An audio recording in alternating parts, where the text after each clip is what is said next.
नमस्कार साथियों, आज हम बात करने वाले हैं वृत्त के बारे में। वृत्त क्या होता है, इसमें क्या क्या महत्वपूर्ण बिंदु है, उसके बारे में चर्चा करेंगे। देखें यहाँ पे सबसे पहले हम वृत्त के बारे में बात करते हैं। तो वृत्त क्या होता है,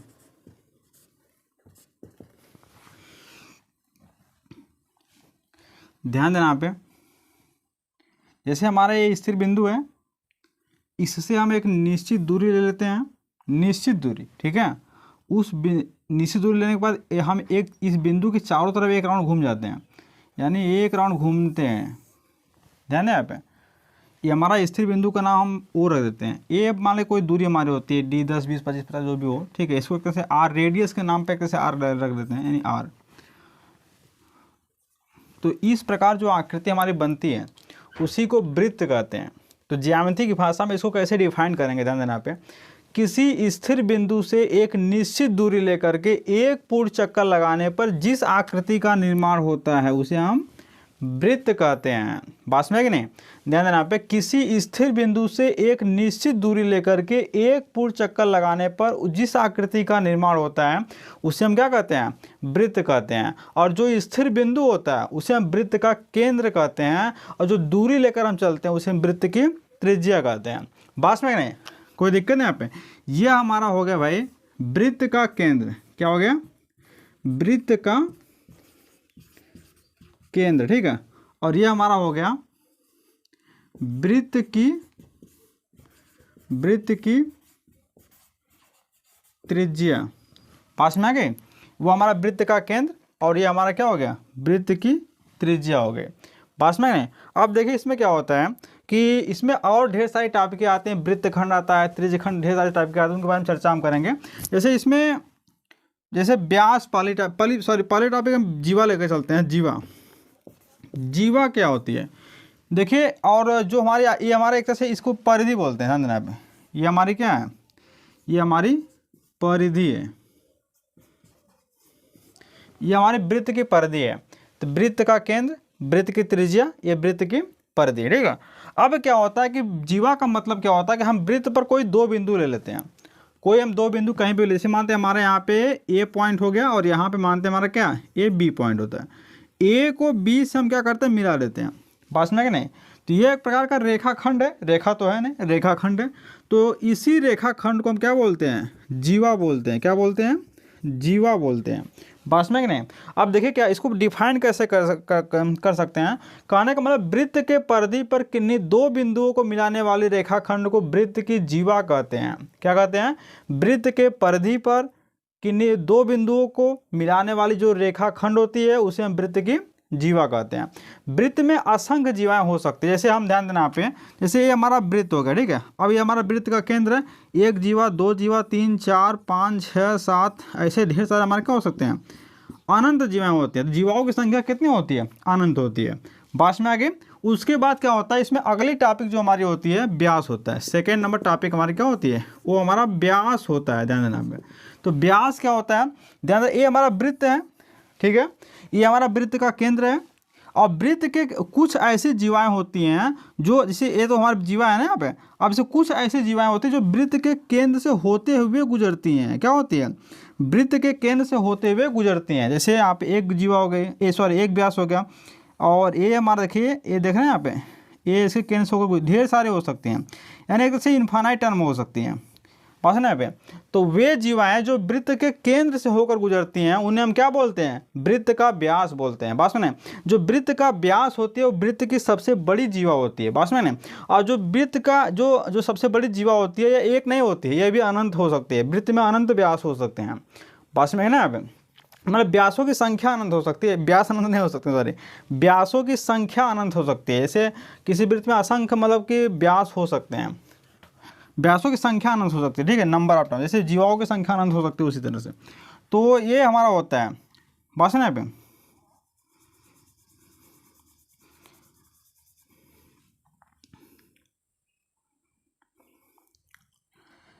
तो ये चीज़ें समझ में आ गई उम्मीद है, ठीक है। तो अगली टॉपिक हम बात करते हैं यहाँ पे। जैसे हमारा एक वृत्तखंड, सॉरी, यहाँ पे अगली टॉपिक, तीसरे नंबर टॉपिक है वृत्तखंड। वृत्तखंड लेकर चलते हैं हम यहाँ पे। और चौथे नंबर का वृत्त त्रिज्यखंड। क्या, त्रिज्य खंड लेकर के चलते हैं। तो वृत्त खंड क्या होता है और त्रिज्य खंड क्या होता है? जैसे हमने जीवा की बात किया, जैसे हम एक जीवा ले लेते हैं, ये हमारे जीवा हो गए, जिसका नाम मैंने पी और क्यू रख दिया, कोई दिक्कत है यहाँ पे। एक और वृत्त मैं ले लेता हूँ, ये इसका केंद्र मानते हैं और इसका केंद्र हम यहाँ पे ओ मानते हैं, ठीक है। इसका केंद्र ओ डैश मान लेते हैं, ठीक है। अब ये इसकी त्रिज्या है, अब यहाँ पे त्रिज्या ले लेते हैं, दो बिंदु, मतलब ए ले लेते हैं, हमारा बी बिंदु हो जाता है। देखना यहाँ पे, यहाँ से वृत्त दो तरह से बट रहा है। देखिए यहाँ पे जीवा के आधार पर बट रहा है और त्रिज्या, ये हमारी इसकी क्या है, त्रिज्या है, ये हमारी क्या है, इसकी जीवा है। तो जीवा के आधार पर वृत्त दो भागों में बट रहा है और त्रिज्या के आधार पर भी वृत्त दो भागों में बट रहा है, ठीक है। जब वृत्त जीवा के आधार पर दो पार्टों में बटता है तो उसे क्या बोलते हैं, वृत्त खंड बोलते हैं। जब यही वृत्त हमारे त्रिज्या के आधार पर डिवाइड होता है, दो पार्टों में बढ़ता है, तो हमारा क्या होता है, त्रिज्य खंड होता है। बात ना पे। तो ये थी आज की टॉपिक।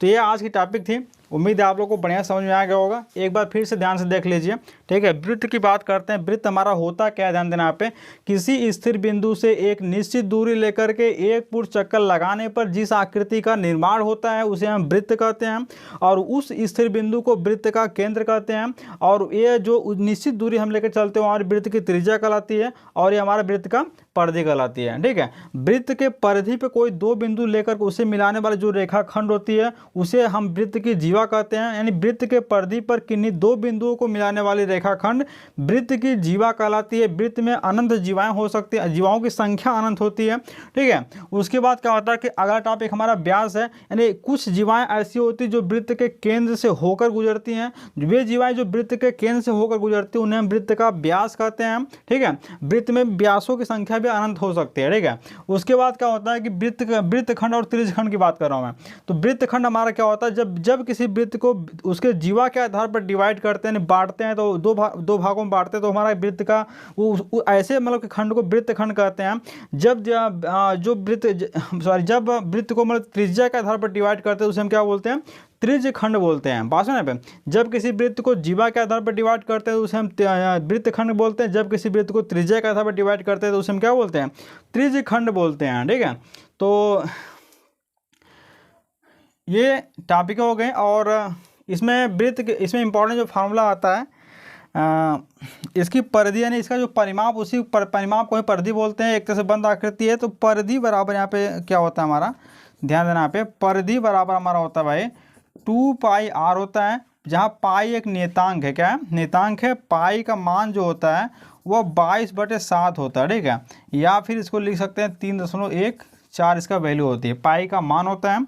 उसके बाद इसकी जो क्षेत्रफल होता है यानी एरिया जो होती है वो हमारा होता है πr² हो जाता है, ठीक है। बात में ना। अब त्रिज्य खंड का क्षेत्रफल क्या होता है, वृत्त खंड का क्षेत्रफल क्या होता है, इसको चैप्टर में मिलते हैं, ठीक है।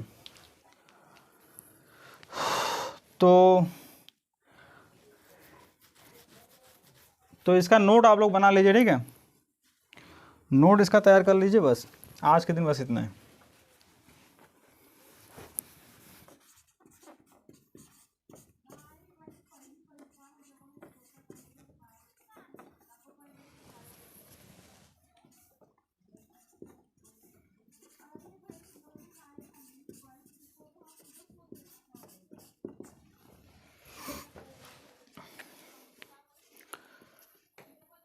तो इसको नोट कर लीजिए आप लोग बढ़िया से।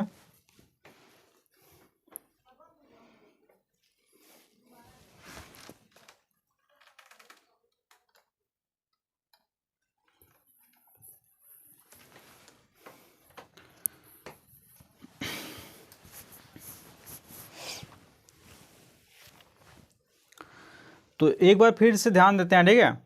वृत्त का मतलब क्या होता है, किसी स्थिर बिंदु से एक निश्चित दूरी लेकर एक पूर्ण चक्कर लगाने पर जिस आकृति का निर्माण होता है उसे हम वृत्त कहते हैं और उस स्थिर बिंदु को वृत्त का केंद्र कहते हैं और उस निश्चित दूरी को वृत्त की त्रिज्या कहते हैं। ये जो आकृति बनती है एक तरह से वो हमारे परिधि कहलाते हैं।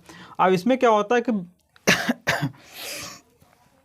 जो हमारी परिधि होती है वो हमारा 2πr होता है। पाई एक नियतांक वैल्यू होती है जिसका मान 22/7 होता है या फिर 3.14 होता है।